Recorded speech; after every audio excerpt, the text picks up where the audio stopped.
here. This is the place. One of the things that I love is that two films idea of your life. And there's two stories you can tell. One that is safe and full of regret, and one that is risky and full of pride and joy. This place seems to be a stepping stone across that bridge that is so scary to walk across. Okay. Whoa. Tearjerker. Thank you, Jed. Thank you, guys. I feel like at home here. Can I just say that right off the bat? I feel so at home here. And my girls, I've met some girls. They're going to be girlfriends for life, truly. Okay, so I'm going to start with this crazy story. So about 6 weeks ago, I went on this amazing retreat with a group of friends, 30 friends. We went to this place called Shakespeare on Hudson. And it was about an hour and a half outside of New York City. And we get into this room, and we were told that this ethnomusicologist named Alexandre Tennus is going to lead us in an 8-hour-long sound healing meditation. I was like, 8-hour long? Sound healing meditation? What? And it was the most transformational experience of my life. Gongs and bowls and chimes and like bells and like you name it. We were all blindfolded. We were laid down, and he just led us on this journey. It was like nothing I'd ever experienced before. And what I tapped into, and it's so funny because I think about Ram Dass and how it took him 20 years to be here now. You know what I mean? At like Esalen. And I was like, it took me one night kind of thing. And it's that, holy shit, we're alive. No, but like, guys, seriously, let's let that sink in for a second. Like, what it took for each one of us to be here, right now, is nothing short of a miracle, right? Right? Can we all just express how excited we are to be alive right now? Woohoo! Yeah! Like, that's what it was like. It was 8 hours of that, of just like, holy shit, we're alive. So on that note, I kind of started looking at just what it means to be alive. And I realized that from the point you graduate college to the point you die, you have 21,000 days to live. 21,000 days, that's it. So I was like, whoa, what am I going to do with these 21,000 days? Not that I just graduated from college or whatever, but maybe I'll live till, longer. So will I just while away my time on Facebook, on Snapchat, just checking likes? Will I talk shit about others? Will I complain? Or will I choose to be lit up? Someone talked about, I think it was Jed, or someone talked about just being like, have the light shine in your eyes, and how important that is to just exist in that way. And so like, what do I want to do? What is going to light me up for the rest of my life? And at the same time, maybe while I'm here for that 21,000 short days, maybe I can impact the world in a positive way. Why not, right? And I truly, truly believe that each one of us can. Each one of us has the power. It doesn't matter, like my father came to this country with $5 in his pocket from India, and my mother came here from Japan, barely speaking a lick of English, and in one generation put 3 children through Ivy League schools and built the American dream for us. Each one of us can, for sure. Did you guys know that the closest thing to achieving bliss, a state of bliss, is helping another human? It actually says that the same dopamine that comes out of your brain that is equivalent to orgasm is the same as when you help somebody out. So, as I was blubbering to Veronica's speech, I was like, oh my God, she gets the dopamine flowing all the time. So the question is, where do I fit in? What do I want to do while I'm here for my short 21,000 last days? So I chose to focus on girls and women. And I know a lot of girls here are focusing on that. And I love how it's just a power circle of strong women. And I truly believe that there is not a leveled playing field for women and men on this planet. Here, maybe in this room, there might be, but outside of this room, it's very not that way. Very not that way. Very not. So specifically, I want to really think about the concept of shame and eliminate shame from conversations that women have, especially things like the period, a woman's period. Can I get a show of hands of how many women are we have in the room? High, way up, high, high, high. How many women do you have in the room? Okay, keep your hands way up. If you proudly have or had a period, say, woo-hoo-hoo! Yeah. Holy shit, ladies, we can create life. We can procreate. We can perpetuate humanity. I mean, let's think about that, what that means. As women, we have all the power in our wombs. All the power to perpetuate humanity right here. So we can absolutely choose to say no to assholes and no to people who don't lift us up and don't treat us with complete respect, right? Because it's all right here. Without that, there would be no tomorrow. So we really have to, let that shit sink in. Power, women, right here. So I want to start a company that specifically spoke to women. And so I started a company called Thinks. And it really started out by a simple problem. Every single month when I had my period, it was like my first time getting my period. It was like, oh, Jesus, oh my, and I feel like every single month it was like I was putting the sweater on. I was like that girl with a sweater on my waist perpetually every month. It's just oh, there she's on her period, sweater on the way, that was me. And it was surprising every single time. And it was just there has got to be a better way. And so the first goal was, let's just make periods easier to experience. Pretty simple goal-ish, right? So then I did some research in the feminine hygiene category and discovered that's a $15 billion category. $15 billion. And this category has only had 3 major innovations in the entire 20th century. In 1931, the tampon was invented by a man. Oh, yeah. In 1969, they put the adhesive strip underneath a pad, Scotch tape underneath a pad, to prevent it from moving around. Before that, women had to use menstrual belts, clips, and pins to hold the pad in place, ask their grandparents, etc. Scotch tape innovation. Cool. And then in the late 1980s was sort of the popularization of the menstrual cup, but still not everyone is that into it. So really it's tampons and pads. So 1969, the last real major innovation.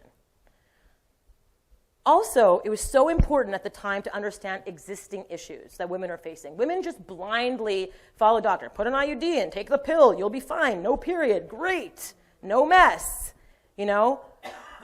And don't quite understand what the repercussions on each one of our bodies are. So it's so important to know what our bodies are made of and how it works really intricately, because a doctor might prescribe the same thing to you as so many other women and might not know exactly what you need specifically. One thing that I just want to kind of express, and all the guys who are like, what is happening right now? Why are they talking about periods? What's happening? And this is a room full of evolved men, so that's cool too. But I will just say that you are all here, men, because of it. So you're welcome. Thank a girl on your way out. So in the context of understanding existing issues, did you guys know that as a woman on your medium and light days, when you're kind of have to put a tampon in, when you pull it out, it's a little dry, you know what I'm talking about? That causes microabrasions inside your body. It's not good for your vaginal walls are so sensitive. Right, ladies? So take care of it. I actually taught Jed how a period works. He's like, okay, you got to explain to me, because he's what you call a gold star gay. Never seen a vagina, never, never touched one. So I'm like, all right, sweetheart. I'm a platinum gay, which means I was a C-section. Oh, whoa! Whoa, I just learned a new term. Wow, okay.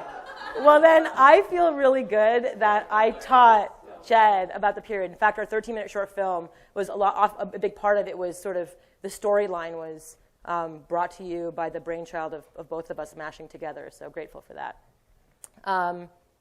So another thing I want to think about when creating this new feminine hygiene product that hasn't had any changes in 50 years is that I want to make sure it considered form and function.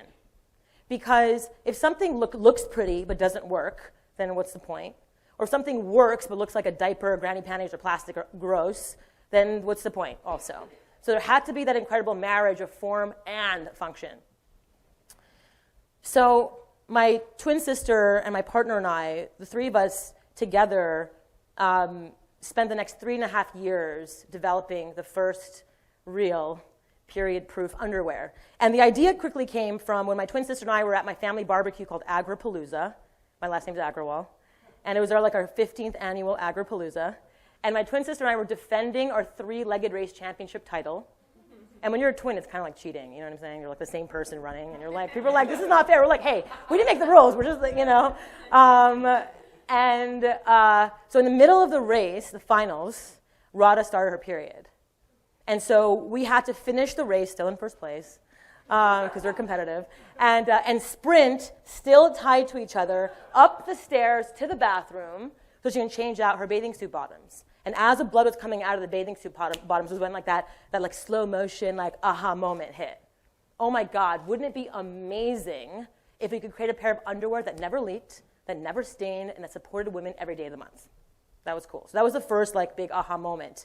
And then fast forward, so I basically in 2005 when we had the idea, we had to table it because I just opened my restaurants. I own 3 restaurants in New York. They're all gluten-free farm-to-table pizza restaurants, a whole story for another day. And so I was working in my restaurants, slaving away till 2 o'clock in the morning like a crazy person. And cut to 2010 when I traveled to South Africa for the World Cup. And it was my first soccer. I played soccer my whole life, played for the New York Magic for 2 seasons. I'm a soccer-obsessed person. And until 3 ACL reconstructions later, but anyway, also a story for another day. While I was in South Africa for the World Cup was when I discovered the huge issue that girls are facing in the developing world. I discovered that over 100 million girls are missing a week of school. And millions of those girls are dropping out of school because of something as natural as their periods. And I'm going to talk a little bit about that in a sec. But 3.5 years, almost 4 years of hard labor went into making this product. And it was so hard because we would call different people. We would say hey, antimicrobial technology person, do you have, a technology for women's underwear? It's click, And so we'd have to do that over and over and over again until we finally cobbled together the right fabrics and developed the first product. And so the product, it had to do multiple things. It had to be moisture wicking, so when you bleed into them, you can't feel wet. You don't feel like you're sitting in blood or anything. You don't feel wet. It has to be antimicrobial. You don't want germs. I know when I'm on my period, I'm like a world-class cleaner. I'm cleaning the corners because we're nesting, ladies. And so I'm just I don't want to, it has to be antimicrobial. It has to be absorbent. It has to absorb at least 2 full tampons worth of blood because we didn't want to have to change the underwear in the middle of the day. We wanted to be able to last, for the most part, a full day. And then it had to be leak-proof, but also breathable because you don't want to get any yeasties. You know what I'm talking about? So, and it had to be enveloped in the most beautiful, sexy, gorgeous underwear that literally looks and feels like a regular pair of underwear. Because again, if it feels granny panties, if it feels gross, if it feels whatever, then what's the point? No one's going to wear it, right? So that was the magic that I think people didn't get. People have tried to make this stuff, but it just never hit because we're I would never wear that. So that's what happened. So we basically launched in 2014 and then had our official launch in May of 2015. So the question was, why has there not been any change for so long? Why? What is the deal with this whole period thing that creates human life, that whole thing? The answer is because it's taboo.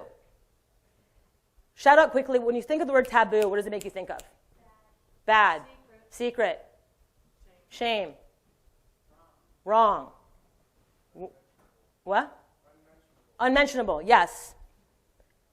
Did you guys know the word taboo stems from the Polynesian root word tapwa? Do you guys know what tapwa means? Menstruation.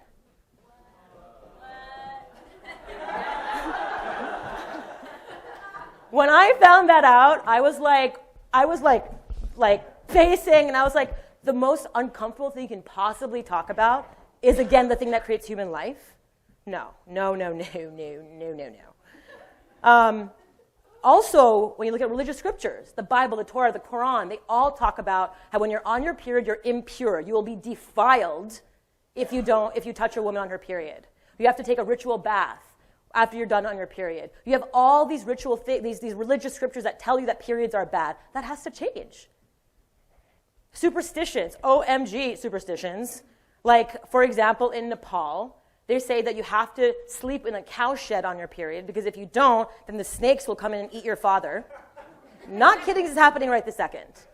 Like in India, you can't go in the kitchen and cook. You can't touch your husbands. You can't sleep in your bedrooms. You can't go to temple. You can't go out and play. I mean, our girl, where is she? Sorry, Rhoda. My sister's name is Rhoda. So Rhoda, where are you? Where's Rhoda? Rhoda, love you, Rhoda. Rhoda was talking. Can I share? 2 seconds. Okay. Rhoda was talking about how she couldn't go out and play because her mom's from Somalia, and she was like, "No, when you're on your period, you stay inside. You're dirty. You can't go out and play." So she actually came up with a really good idea to escape that, but that's her story, which is great, as per you. She's just prolific. So superstitions. Did you guys know the Nepal earthquake that just happened last year, and that took one of my best friends' life? He was climbing Mount Everest, and he was hit by a boulder during the avalanche, during the earthquake. That earthquake was blamed on menstruating women by Nepali men. Like, this just happened. So there's a real problem. And in the developing world, whoa. We talked about 100 million girls missing a week of school, millions of those girls dropping out of school. Huge, huge, huge ramifications. I'm going to tell you a quick study, and I know some girl effect people here, and just quickly explain the importance of having productive women in the developing world. So I'm to give you $100 in a developing community, man. I'm to give you a woman $100 in the same developing community. 90 of the woman's $100 will go back into her family in the community. Guess how many of the guys' $100 will go back in the family community? Shout out some answers. Guys are like, nothing negative. Like 20 to 35. Let's give them a little credit. Just a little, though. So who is more likely to elevate the community out of extreme poverty faster? Women. Quite obvious, basic math, right? And so what we're saying is that if millions of girls are dropping out of school because of something as natural as their periods, that's billions of dollars of lost income potential that these communities as a whole can be receiving to elevate themselves out of extreme poverty. Does that make sense? It's just like, seems obvious, but it's just not computing because it's taboo. You can't talk about it. So, based on that realization, understanding, we scoured planet Earth to find the best organizations that were doing something about it in the developing world. And we found this amazing organization called AfriPads based in Uganda, and they make washable, reusable cloth pads at an affordable price. And so what we said, we were super inspired by the Tom's Shoes model, the one-for-one model. We knew there were some flaws in it. We're not dogging them. They came up with that incredible one-for-one philosophy, which so many people are now doing. And now it's about taking that philosophy and elevating it. So here's the issue with that problem. So what's your name? Debbie. Debbie owns a shoe company in Uganda. All day long, blistering heat, just selling shoes and selling shoes and selling shoes. All of a sudden, a bunch of free shoes appear in her town. What happens to her business? Right? So that's not an empowerment model. It's a welfare model. Again, they didn't quite think through all the things, and now they're adjusting it, so it's great. So it's on us to take that and learn and just elevate it. And there's so much haters. People like, just like, they did it, and they're going to fix it. Like, just stop hating. Like, it's like, what did you do? You know what I mean? Yeah, it's like this fucking side people. You're just like, are you in the ring, my friend? So what we did is, AfriPads is a company, for-profit company that sells washable, reusable cloth pads. So for every pair of underwear sold that supports women here, we give money to AfriPads, which then they can take to subsidize the cost of the pads, and then they sell them to the girl at an affordable price, at a much cheaper price, so every girl can afford it. She's paying for it, she's taking care of it. AfriPads is making their margin because they're charging for it, and it creates an empowerment model. So now when we started working with AfriPads, they had 25 employees. Now they have 175 employees, all local women who are off the street. So it's working. And one of the exciting things about that is that we've now outgrown AfriPads. And what's so cool is that we're launching now our Thanks to Global Girls Clubs, One of the things that we kept hearing over and over and over again is that girls are unsafe. When they hit puberty, they're walking to school, they're at risk of getting raped, they're at risk of getting aggressed on, they're at risk of getting taunted. There's no bathrooms for girls. It's just a problem. And so oftentimes the fathers and mothers like, you stay home, you can't go to school just for that, just becoming a woman. And it's just not, and by the way, girls, when they're on their, just having to pee and poop, they have to hold their urine and poop in for the whole day during the daytime, go in packs late at night to go and relieve themselves. That's happening right now, millions of people. So what we're doing is we're creating safe spaces for girls to learn about their bodies, get menstrual products at subsidized costs, learn about personal finance, self-defense, and entrepreneurship, and we're gonna like take themselves out of their myopic space and expose these girls to the world, and just by exposing them, their lives will change. So goal number 1 was just simply solve the problem. Let's just solve the period problem by creating a product that actually works, that women actually want. And then the second goal became, let's break this fucking taboo once and for all. Right? Yeah. So how do you do that? Especially in the first world. Forgetting even the developing world, the education that's underway. But here, how do we get people to change their behavior by just bleeding into underwear, which has so much cognitive dissonance? Ew, sounds gross. I would never sit in pool blood. I would never, like that whole thing over and over and over again. And so we had to think through, how do we get people to change their behavior from using tampons that are not great for you to wearing a pair of underwear that might be a little weird at first, that you haven't done this ever before. So I kind of broke it down to a thesis of 3 components. Component number 1 is you have to create an innovative product, obviously. Otherwise, what the fuck are you doing? It has to actually work. It has to look good. It has to be something that people want. It has to be affordable. It has to do all the things. It has to be innovative, number 1. Number 2, across every single touch point, we have to consider design. The aesthetic is so important to millennials and beyond, and everyone. Aesthetic. Why are Apple computers just crush the Dells of the world? Because it's an aesthetic, it's a beautiful piece of art. Yves Bahar is one of the best designers, and it's just like looking at the product he makes is just like, that shit matters. And so for us, across every touch point, whether it's a Facebook ad, whether it's a postcard, whether it's obviously our subway campaigns, whether it's any single part, our packaging, our design, our website, every touch point of our brand has to be so considered on a design-wise. I have a team of 36 people, and more than a third of my team are just creatives. Because we're talking about something that's uncomfortable. We're already talking about something people don't want to talk about, so if it's not beautiful and artful and just, then people are going to be like, ugh, And then they can't deny it if they see it and it's beautiful. They're like, all right, that's a pretty good ad. All right, fine, And the third thing, accessible, relatable communication. So often people are like, want to be academic and clinical and medical and just, that's so scary. People just want to know, does it work? Talk to me like I'm a human. Don't talk to me like you're selling me something. Just talk to me authentically. And we'll get to that in a second, but that piece is really important. So when we write all of our marketing, all of our creative, it's as though you're texting your best girlfriend. You read our advertising marketing, and it feels so familiar. And that's what you're like talking to yourself. And so and again, our team is filled with people who are our target market. So they literally are talking to themselves. And we chose very carefully who our people are. So how have we done? Iteration is perfection. Favorite saying ever, my team knows that. Everything in life is an iterative process, whether it's a relationship, whether it's work, whether it's putting a website out in the 1.0, 2.0. Our 1.0 website sucked ass. And we kept iterating, and then, we have a beautiful website now that converts, and we're continuously, testing every single button, every single word in the website. We've now, on the back end, are testing everywhere the customer's journey is going, and it's making all the difference. Since we've launched officially May of 2015, we've gone viral 5 times, and some of the things that went viral are, as an example, the MTA scandal. So the MTA scandal was the New York City public transit system. We wanted to do our first subway campaign, which was so exciting for a little company to be able to take over an entire subway station in New York City and do what they call a subway domination. And we were like, whoa, like we're like in the big leagues, like next to Coach Bags, whatever.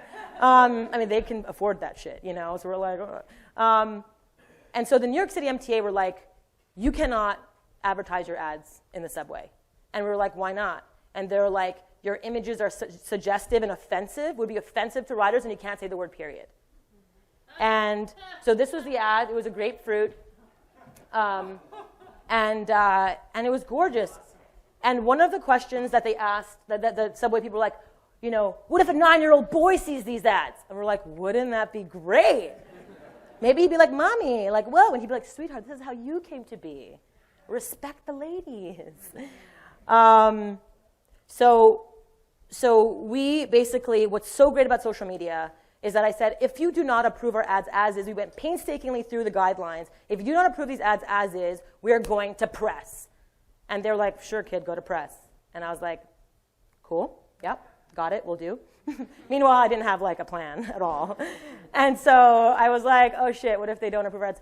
And so, I basically sent an email to Forbes and to Mike.com, and they both wanted to pick up the story. I'm like, great, you guys both get the exclusive. And they were like, that's not how it works. I'm like, what do you mean? Like, you guys both can write about it same time, go. And they're like, you're an idiot. And I was like, okay, so one of you, okay, cool. So Mike.com officially picked it up, and the story, not only did it go viral in America, it went viral internationally. And the moment for me where I was like, oh shit, this is a thing. When you're like in a subway and you see someone like busking their hearts out and like singing and they're getting like thrown like dollars and you're just like, and then all of a sudden you walk out of the subway and maybe you're the musician, you hear someone singing your song and you're like, holy fuck, like is this real? That was the feeling when I was walking down Bedford Ave in New York City, going to my restaurant actually in Williamsburg. On my way there, I basically ran into this guy, Sham, and his two nieces from India. He's from India, his two nieces from India. They're so hip, cool Indian chicks. And Sham was like, oh, Miki, what's up? Tell my nieces about what you do. And I was like, monkey, dance monkey, okay. No problem. Happy to, anytime. And so I basically told them, I was like, like this is what I'm doing. And then the two girls were like, wait a minute. Wait. And I was like, what? I was like, I mean, what? I'm Indian, I can do that. I'm half Indian, so that's cool. My mother would be like, you're not just Indian, okay? So they both pull out their phones, and they go to their each separate WhatsApp like chains with their girlfriends, and they're both talking about things in India. And I literally fought back tears. Like I was just like, so, how's the, and I was literally just like flabbergasted. That was the first moment for me that I was just like someone just sang a note of my tune, and it was just like, whoa. And another thing that we kept hearing over and over again, our tagline is underwear for women with periods, or for women with periods. And we kept hearing over and over again at the trans community that women are not the only ones who have their periods.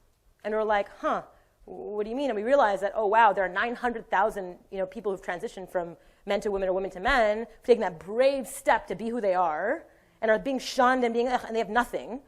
And so they were like, we want a product for us. And so they wanted a product that was very masculine. And so we spent the next year working on a boy short, and we changed our tagline for this particular pair from for women with periods to for people with periods. And they were so happy.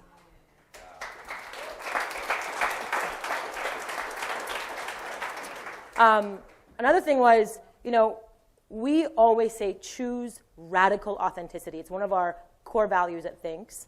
And I have 36 diehard feminists on my team, and they all define feminism in their own brushstroke. I remember a shitty article came out about me. It's like, this not so very feminist is launching a feminist brand. And I'm like, oh my God, I get to define feminism for myself, thank you very much. And so does each one of us. We don't have to put ourselves in this pigeonhole of the way people decide it's, should be. We just define it for ourselves. And so what we put out in the world is so just authentic because our team can't help it. And so when I hire each person on my team, they're so fired up in just who they are. They just, even in an interview, people are like, hi, my name is, and they're just the people I hire are the weirdest people. The weirdos who come, one girl came over and she came in the interview and she had like she dropped a picture, and I picked it up, and it was like this 8.5 by 11 black and white picture of Winona Ryder from 1990. And I was like, why do you have a black and white picture of Winona Ryder from 1990 in your purse? And she's like, oh, because like I couldn't find the picture of Dixie Chicks. And I was like, you're hired. You're a weirdo, yes. And so every one of my team is like that. They just they're just so themselves. And so what comes out of that is so like root chakra guttural work. We just can't, it's impossible not to be like, what do customers want? It's like, we don't give a shit. If you like it, then great. And if you don't, great. Some things will hit, some things won't, but we will just be who we are and just yay. Another thing that we talk about all the time is the concept of fridge-worthy. One of our core values at Thinks is be unbelievably fridge-worthy. And that means is like, so whenever I bring someone into my apartment, and you have your fridge, or any of you guys bring something, and your fridge is like pictures of your family, graduation of Duke's daughter, like all the things, right? And then like little notes and cards. Could a piece of advertising be so artful and so beautiful that it can make the small real estate on your fridge? Could it? So that is how we design through that lens. And this postcard is on thousands and thousands of people's fridges. Active listening. What a key component in growing a business. It's so easy to be like, no, I'm right, no, and you go your own path and you don't listen to anybody else. Or you can open up your ears. You're absolutely authentic, but you also have to hear the feedback, just like the trans community reminded us of. We put it out in the way we knew how. Active listening is so critical. You think about Seinfeld. You think about, the Ted Dansons. That's for you, guy. You think about, the Larry Davids of the world, and why their stuff hits home is because it's like a situation that you've been in. He's listening to what's happening in the world around them, and he's like, oh my God, that's such a funny, like, can you spare a square, not even apply? That's such a funny one, right? Remember the Elaine Bennis thing? And I'm just like, that happens to me all the time, And so using that as an example of marketing and being creative. So many people are like, being creative is so hard. I can't come up with creative ideas. It's just like, just open your ears and just take in these moments, and that is your art, your masterpiece, your artwork. So that's a key. So this egg yolk falling actually came to be when I was like, every time I was ovulating, I can feel my egg drop. Very strange, but it's true, I can. Into my uterus. It happens to some of us. As I feel it dropping, I run into my creative den. I'm like, oh my God, I can feel my egg dropping. And they're like, okay, you're like a total weirdo, but cool. And so that came from that. Just, that moment, that little tiny moment.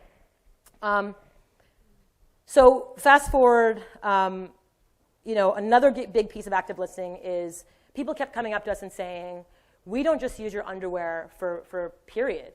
We also use it for pee, for incontinence. We discovered that 1 in 3 women at some point in their lives will experience what you call light bladder leakage or stress urinary incontinence or incontinence in general. When you give birth, when you have babies, it just happens. We're human. It takes 7 years sometimes for a woman to admit to her doctor that she's incontinent. Meanwhile, 1 in 3 women here have experienced it. Men too. We're focusing on women right now, but we'll get to men soon. So we create a pair of underwear specifically for women who leak. And again, it's not depends. $6.8 billion category and giving me a plastic diaper? Are you fucking serious? As we become iconic as we age? No, not okay. And so we developed this beautiful, amazing pair of underwear for women just to make them feel like just who they are, beautiful, sexy creatures as we age. It's okay, it's great. And for every icon underwear sold, we are funding fistula operations. Right now, over 1 million women in the developing world, specifically in Africa, when they give birth, they rip a hole in their bladder, and they basically end up peeing themselves forevermore, and they get shunned from their families, disowned by their communities, and put in these fistula camps to die. To die. And so what we're doing is that we're funding fistula operations, and so I'm going to Rwanda in October with doctors, a group of doctors, and we're going to do a ton of operations, and it's going to be incredible to get these women back to their lives. For every period in pee, there's a third P, which is poop. And because I've just been exposed to the water hygiene, sanitation space, menstrual, this whole space, one of the things that just kept, again, coming up every time I gave, talks at the UN or whatever, it would be like, sanitation crisis, it's crazy. The global sanitation crisis affects 40% of the world, and hygiene is part of that. Also, in this country, let's be very clear, the way we wipe ourselves hasn't changed since 1890.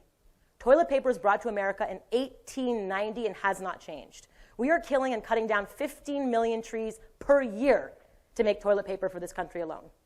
The average American uses 57 sheets of toilet paper per day.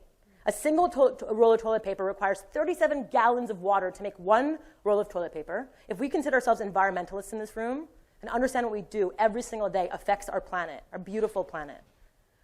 And I'm Japanese and Indian, both cultures have bidets. And so what we've developed is a simple bidet attachment that clips onto any standard toilet and turns any toilet into a bidet in less than 10 minutes. No plumbing, no electrical required, and it's like the most game-changing thing you can possibly do for yourself. There are 26 million combined cases of chronic urinary tract infections, yeast infections, and hemorrhoids that can be completely alleviated by simply using water instead of rubbing fecal matter and sitting on that all day. Literally. Not even joking. And just recently, we finally came up with our big, hairy, audacious goal for Tushy. The brand is called Tushy, by the way. Treat your butt like your face. Yeah.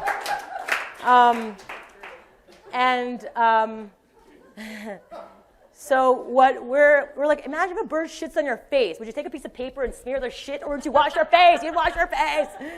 I'm just saying. Okay, so yeah, so I'm going to calm down for a second. So what we're doing next is actually quite exciting, and I'm going to go quick. I know it's my time's up. So basically what we're doing now is, 3 years ago I was diagnosed with this hyperthyroid condition. And the endocrinologist said, you have basically 2 options. One, take your thyroid out, or do radioactive iodine therapy and just zap it, and you have to take pills for the rest of your life. I was like, those are my 2 options? Really? Okay. I didn't do either of them. And I decided to go the route of functional medicine and look and see if there are other things I can do first before doing a drastic thing like taking the hormones out of my body.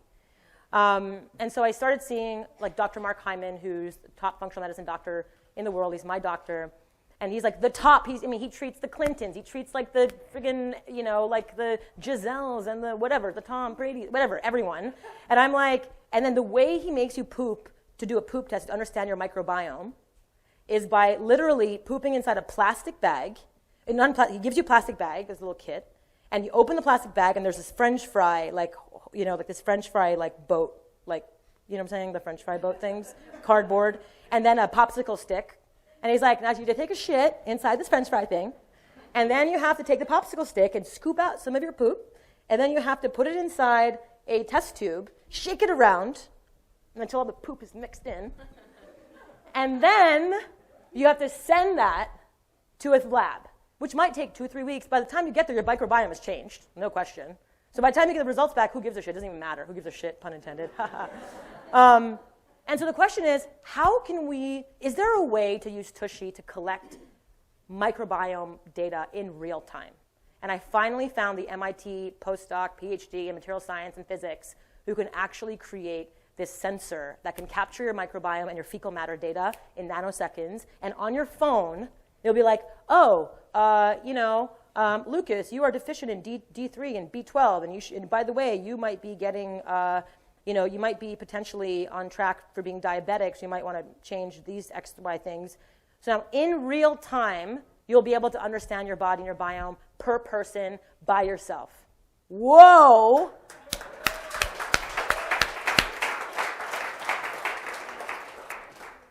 So to wrap it up, so those are the projects I'm working on. Really, I'm going to be focusing on period pee and poop for like the next 10 years of my life, God willing, whoever it may be. When I think about what I'm going to jump into, where I'm going to throw my passion and all of myself into projects like these, I'm just trying to rebrand the nether regions, which is pretty cool. It's where you feel orgasm. It's where you make babies. It's kind of fun, to rebrand that area. right? But I ask myself 3 questions before jumping in, always. Question number 1 is always, what sucks in my world? It always has to start with me. It can't start with be like, well, I wonder what the market's looking for. Let me think what the market wants. And it has to start with you first, because you'll only feel that visceral excitement every day to wake up if it starts with you, if it's a problem that you're facing. So question number 2, does it suck for a lot of people? If you're like a diva and you're like, it only sucks for me, then like, whatever, fuck you. But if it sucks for a lot of people, i.e. 1 in 5 Americans are lactose intolerant, 1 in 5 Americans eat gluten-free, every woman here has, experienced a leak at some point in their lives. Don't lie to me, you have. A stain, an accident on your period. Every person here, if you don't have a bidet, has a dirty butthole. It's true, it's cool. But that means more customers. So does it suck for a lot of people? Question number 3, can I be passionate, truly passionate about this issue, cause, or community for a really long time? It takes 10 years to be an overnight success, ladies and gentlemen. I'm going to be the next Instagram. I'm going to build this company and sell it and make it. If that's what your goal is, you're not going to succeed. If your goal, it has to be so, again, guttural. It has to be so root chakra. It has to be something that you're so upset about, or something that you so desire to have in the world, or something you want to change so much. And you have to be willing to sit and settle into that discomfort for 10 years. I think about my lovely friend Lauren here, who's been doing what you've been doing for how many years? 8 years. And you're seeing that impact grow and grow and grow. It's not an overnight thing. And she has like a celebrity boyfriend too. Husband, sorry. Who's hot. I looked at pictures all last night of the 2 of them. Whoa. Purpose is your best motivation. What a key thing for me when I think about growing a business. As an entrepreneur, when I'm the dregs of like fulfillment issues, website issues, I just got these hacks who stole $80,000 from me from the website through our referral program. It was like, oh my God. I was like the detective, what's his face, who was like, hey, you're hot. And I was like, that's literally like with the detective. And of course, they did jack shit also on top of that. And it was just gross. Anyway, that's story for another story for another time. But what keeps me motivated every single day is for every pair of underwear sold, we are helping a girl who needs one. We are changing the conversation around periods. We're breaking this universal taboo that just needs to end. So that's what keeps me going every single day. And on the other hand, on the other side, purpose builds motivation on the customer side, on the consumer side. Who are you more likely to support? Someone with a mission or someone without? Of course, someone with a mission. So on both sides, purpose builds motivation. And when I think about starting businesses or doing anything, you always lead with how can I help you first. You never lead with how can you help me. The number of emails I get from people being like, can I pick your brain? Can I take you out for coffee? Can we meet up? And I'm just like, that is not the right tactic to get people to come and talk to you, ever. So never, ever, ever, ever do that again. Can I pick your brain? Can I take you for coffee? Can I meet you? Can I pick your... Never say that again. Because nobody will say yes to that. So you lead with, hey, dear so-and-so, I'm a college graduate from whatever school, and I can connect you to the editor-in-chief of so-and-so's newspaper, and of my newspaper, my college. We have 10,000, students, and it'll go out to everybody. Let me make that connection. You make that connection, and then the article gets written about you and your business, and then that person sends you, here's a link to the article. By the way, I have 3 questions to ask you. Are you more likely to answer those questions then? Of course, it's human nature to want to help back if you help them first. So if you lead with how can I help you first versus how can you help me, watch. Doors will open, swing open wide. It's an incredible transformation. And then, lastly, I believe that you are the average of the 5 closest friends you keep. It's a saying that I've heard time and again, and I believe it. If you're hanging out with people who talk shit or who complain or who just want to watch sports and get fucked up on weekends, that's who you're going to be. You're going to be the average of that. If you're going to be someone who's driven and excited about what you're doing and hanging out with people who are just so charged and lit up, then that's what you're going to be. You're going to be the average of that. That's what we're all here for each other. This is that room. That's so many people are grandfathered in, even if they're suck us dry. You're like, oh, I have to hang out with aunt whatever. You don't have to. You can be like, I love you. You can just be like, I'm going to hang out with this person. You have to let go because it's their journey, it's yours, and you can't be dragged down. Great people talk about ideas. We know this saying. We love it. It's the greatest. Thank you.